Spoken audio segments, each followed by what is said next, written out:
And I've been in the Santa Cruz Mountains for like 25 years, pruning for Cinnabar Vineyards and my own company that manages small vineyards. And Rick Anzalone, been here longer all his life, raised on a farm in Almaden, and knows all there is to know about all kinds of farming. So, all right, so Rick and I are very close on the idea of pruning, but he may have a couple of different ideas based on his experiences, me the same. But if you get an idea of the basic idea of pruning, take information from whoever and use it in your particular case, because every case is different. One shoot at 3 to 4 feet high, give or take, has 15 leaves on it. And basically, every node there's going to be a leaf. So you could just count them. The node where the bud is 15 leaves, basically 3 feet long. The solar panels, the leaves of 15 leaves, will ripen the 2 clusters that are theoretically on that shoot. Let's say right here. This one's, I don't know, 6, 7, 8 feet long. How many clusters were on the shoot? 2. That's it. So all this extra growth is not worth anything but shading over here. And shade is kind of an enemy to fruitfulness.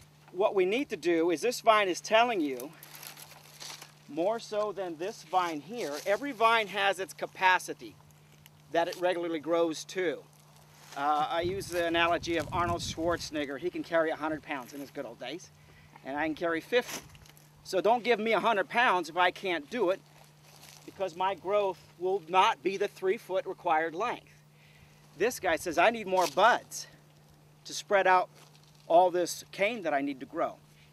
So another way to look at it is, this vine, let's say, has 100 feet of shoot growth that happened last year. Let's just make it easy, 100 feet. If I put that all into one bud, I'll have a 100-foot long bud, or shoot, right? 2 buds, 50 feet, so on and so forth. So if I leave 30 buds at 3 feet long, that's 90. That's the capacity of this vine, let's say. This one here, let's say, is half of that. So I can't leave 30 buds on that one. So you have to look at your vigor that you've had for each individual vine and prune accordingly.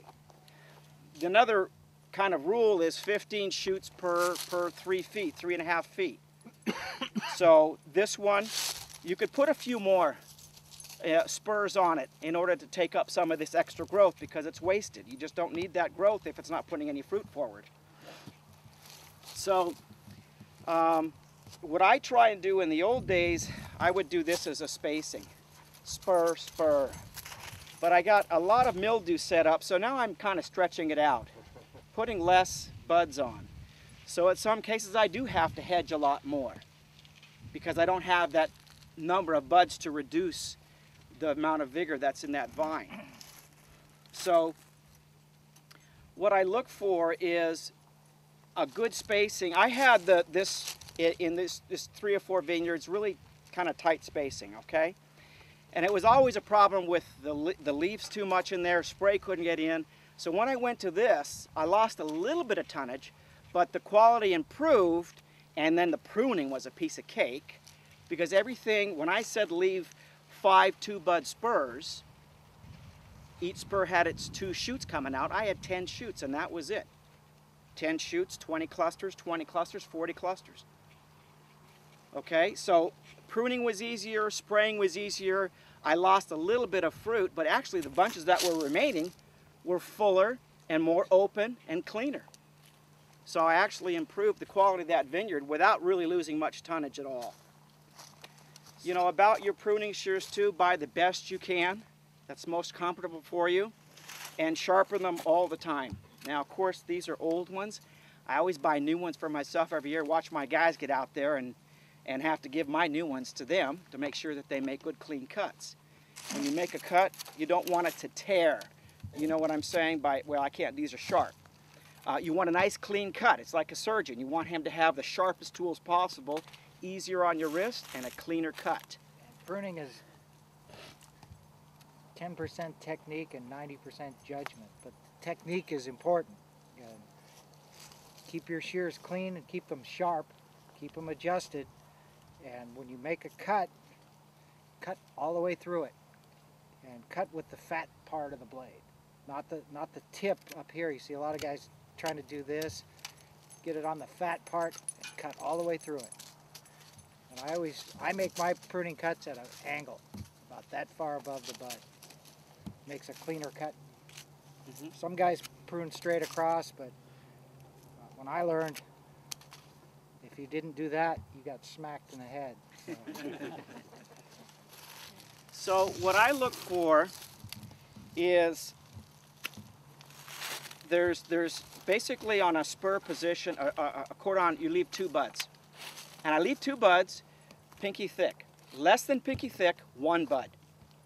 Because the capacity of a pinky thick to support 2 3-foot long shoots is there, pinky thick. Less than that, you will not have the 3 foot of growth. So we prune it down, so instead of a 2-foot shoot, a small spur with 2 buds, we'll have a 2-foot shoot and a 2-foot shoot. You cut it down to 1, and those 2 will go into 1 long shoot for the following year to have a thick enough shoot. So do not leave, and don't be worried. Like I'll see some people leave this one as a 2 bud. See this little tiny one here as a 2 bud spur. You can't compare that to this one here, the capacity for that one there. It's not the same. This will shoot out 2 1-foot shoots, and this will shoot out your 3-foot shoot. So stick to that size. Anything less, 1 bud. And you're developing that 1 bud stronger for following year. You prune twigs, it's going to make twigs. I just went to a vineyard just 2 hours ago, and she said, oh, it's a great little vineyard. There's a lot of spurs on it. Well, they're all 1 foot long, and there's just spurs everywhere. So she never pruned hard enough. Most people don't prune hard enough. They have too many short little spurs. And again, you don't have those 15 leaves to ripen the 2 clusters.